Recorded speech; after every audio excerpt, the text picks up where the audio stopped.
Hello, in this video I'm going to run through this FlashSpeed 1500 portable power station from Vtoman. Now, as always, all the findings are my own.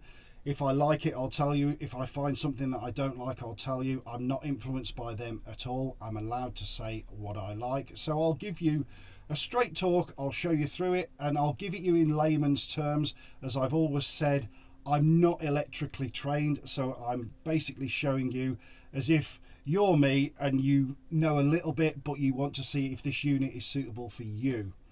One thing to say before I start, this is the biggest power bank I've ever been sent. It weighs in at 19 kilos. It's got a couple of decent handles on the side, and it is fairly portable, but I think we're on the upper limits now of what I would like to carry around in the van. So what we're going to do, we'll take it into the garage, we'll put it on the bench, and I'll show you around the unit, and then you can come back to me and we'll see what we're going to do next. We've got a little bit of a surprise with this one. A quick look at the packaging shows that it comes in the outer box with the inner box inside, and then inside that box there is foam packaging all around the unit, so there's no risk of damage during transportation. Inside the box you get a little box with a USB A to C, a USB C to C, a car cigarette lighter charger with a bullet connector on the end, your AC socket lead, some stickers, and the instruction booklet. Okay, so we've got the unit on the bench now, and I'm just going to run through the functions with you. Everything that you need is on the front of this unit. On the sides are fans, and on the rear is a light, and I'll show you them in a while. So if we start at the top left, this is all your inputs for charging the unit. AC 1500 watts, DC 200 watts, and solar 400 watts. Now if we just pull that, you can see there's your connections. You've got your normal kettle plug, as we call it in the UK. We've got a bullet style connector for the DC and an Anderson connector for the solar. Now where it says 1500 watts, that is the maximum AC input from a wall socket, and they advise that this unit will charge in an hour. There is no control of that at all. It literally puts in 1500 watts until it starts throttling back towards the end of the charge cycle. The DC input at 200 watts, obviously most cigarette lighters on a car will only output around 8 amps, 10 amps max, which is going to be around 90 to 100 watts. So I'm guessing there must be another way to charge to get 200 watts in, but I don't know what that is. Solar input at 400 watts. The interesting thing about this unit is it needs 30 to 60 volts to activate the solar charger, which is fine if you use their own solar panels, and they haven't sent me one of them to test. So I have cobbled a little test together using my own solar panels, but I've had to connect them in series in order to increase the voltage, because most solar panels will only chuck out around 20 volts.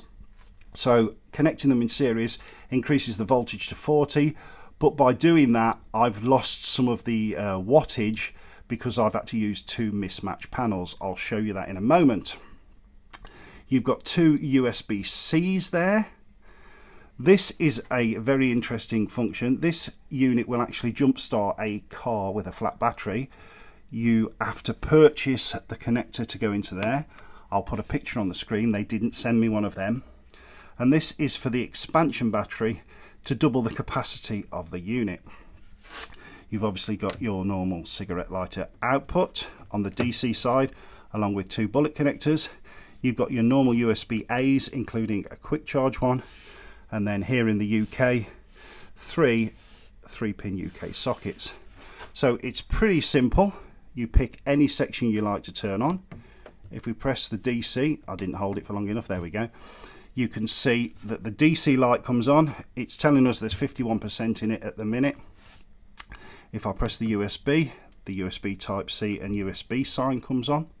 And if I press the AC inverter, you'll quickly hear the fans run, and then it goes quiet.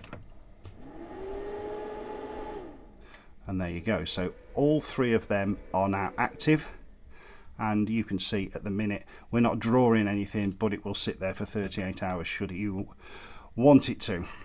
There is no app to control this unit. It is literally all on the front. You turn it on and off manually yourself. You can see that the AC is a pure sine wave 1500 watt inverter with a peak of 3000. The battery capacity of the unit is 1548 watt hours and it weighs in at 19 kilograms. So on the side you can see there's a fan outlet or input. You can also see the grab handle. There's one of those each side. On the rear of the unit we have a light, 3 different stages of brightness, and then flash and SOS.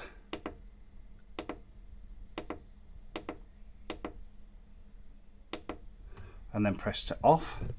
All your specifications on the back there if you want to pause the video and read them. As you can see, I'll just quickly run through. As I've said, 1548 watt hours. It's a LiFePO4, so super safe battery. AC inputs 3 at 1500 watts. That's the total for all 3. And then your DCs and your USBs. On the top of the unit you've got a handy storage area to keep all your cables in, which I think is a very good idea. Many's the time you go hunting around for the cable and wonder where you've put it, but with this unit you've got no issues with that. Lovely little area on the top to keep them safe. Okay, so what I'm going to do now, I'm going to quickly show you some of the charging options, solar and DC, and then we'll pop back in the van and talk a bit more about the unit. The Vtoman uses a strange input of 30 to 60 volts on the solar side, and most panels only produce 20 volts give or take. So I had to wire 2 up in series to enable me to get the voltage I require to actually do some solar charging. Consequently, because the panels are a bit mismatched, they're not achieving their full potential. It's a really bright sunny day. There's a 200 watt panel to the left and a 100 to the right. Because they're wired in series, they're now putting 40 volts into the unit, which is fine, it's working, but because they're mismatched, it's throttling down the watts, and I'm only seeing a maximum of 140 watts. I don't know if you can see the display, it's very dim. That is one complaint, the display is very dim when you're outside, but yeah, 140 watts is all I'm getting out of that. I've not seen any more than that. So for a potential 300 there, it's throttled down to virtually half. I can only assume if they did send me one of their panels in future to test it with, I would see better results. Okay, so I've got a little bit of insert footage filmed about a week or so after I initially started the test. Now I've managed to get hold of the bullet connector to MC4 cable, which is allowing me to run this off just one panel. I've got a fixed panel on the side of my garage, and it just saves me the faff of joining 2 up to make the 40 volts. If I ever get a 40 volt panel from Vtoman, then great, but at the minute we're pulling in more than I did when I linked the 2 mismatched ones up together when I started the test, so that is good. It saved me a lot of faffing around. You can see at the minute I'm getting around 149 watts in off a 175 watt panel on a fairly overcast day. The sun keeps going in and out behind the clouds, but I'm quite happy with that. You can see it still says 7 and a bit hours at 150 watts, but we are charging with a lot less faff than we did last week. I've got it charging on the DC from the cigarette lighter in the van, and you can see we're putting in 104 watts, so 8 to 10 amps going in. You can also see that the unit is just over half full at 51%, and it's still saying it will take 7.5 hours to fully charge at that, and indeed their literature says from empty it's 12 to 14 hours, so it's probably a very slow way to charge, but it's there if you need it. Right, so we're going to try something a little different now. We're due to go off-grid for 4 days at a campsite where there is no hookup. We're going to take this unit fully charged to 100%, and we're going to take the DC lead with us just in case we need to top it up. We're then going to see how it copes with 4 days usage of toasters, kettles, microwaves, and charging the odd item like an iPad and a camera. And then it'll give you a rough idea of how one of these would perform if you wanted to use it for yourself in your van. So let's go to that, and then we'll come back finally, to wrap it up at the end. So we're going to put it on charge. It is down to 0. I don't recommend you run them down to nothing, but I wanted to get it to 0 to see what the true charging time from empty is to full. You can see it says 0 capacity. In a second it'll tell us how long it's going to be, and I'll look at the time and see what it actually works out at. So that will come down because the wattage will increase. At the minute it's only putting 500 in, it's going up, you see.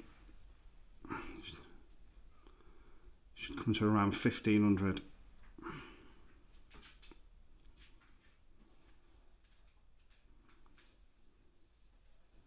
So there you go, 1513 watts going in, and it's saying an hour. A couple of minutes later, the wattage input has increased to 1583, and the fans have started running. When it hit 30%, the fans really kicked in. So we're on 99%, almost at the hour, and the watts have slowly started dropping off. I am fairly surprised. I thought it'd do that a lot quicker, and that is an hour. So fair play to it. Even from empty, it's not far off.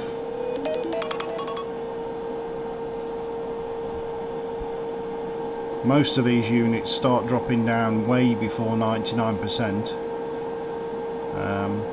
But there you go.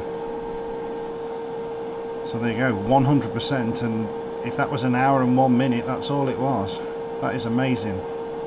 Okay, so we're at 100%, as you saw when I charged it up. We've now got 4 days off grid. The only way of topping this up will be through the cigarette lighter input. We've got the extension lead there plugged into the van input, so in effect this is becoming our hookup post. And we've now got to do 2 microwave meals, each for 6 minutes. We'll see what we've got left in the power bank when we've done them. The microwave pulls 1141 watts. We have used 35% using a microwave for 12 minutes. Looks nice to me though. Later on day 1, a quick cup of tea using the electric kettle. There we go, the little kettle that we use is 625 watts. Just come to the end, and it's on 59%. So what have we used? 6% I think to boil a kettle. Day 2, first cup of tea of the day.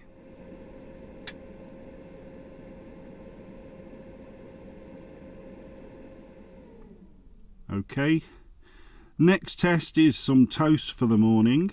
Off we go.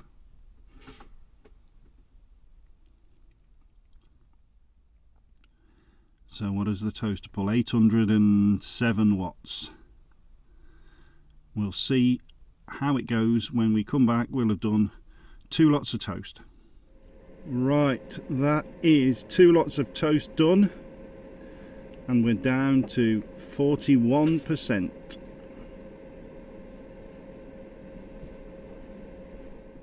I'm going to put the Vtoman on charge using the cigarette lighter socket, powered directly from my van's battery. I've got lithium on this van, and we're at fairly high charge rate, so we should be okay to sacrifice a bit of that. I've got a little bit of solar going in, but it's a very overcast day, so I'm only going to leave it a few hours and we'll see how we go.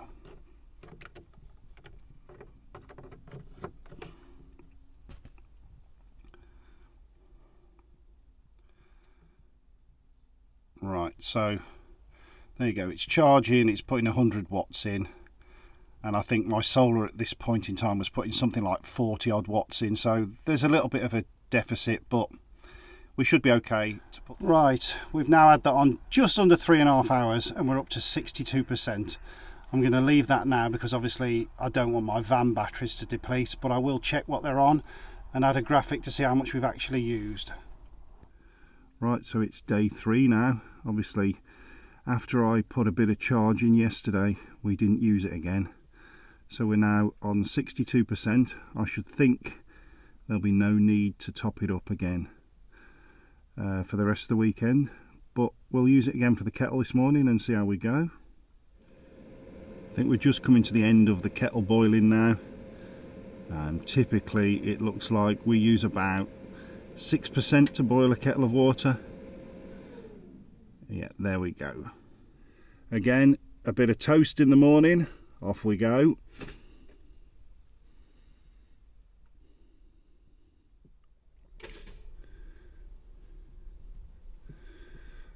Okay, so that is again 2 uses of the toaster, and we're down to 42%.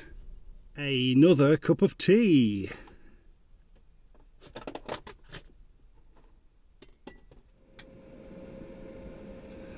And there we go, mission successful. 36% remaining. Okay, so as you saw in the last clip, we're down to 36%. Heather's now going to do her hair with a hairdryer. Oh, she's not naked, but she's just showing you the hair. Yeah, we'll see what we deplete out of that. AC on, off you go.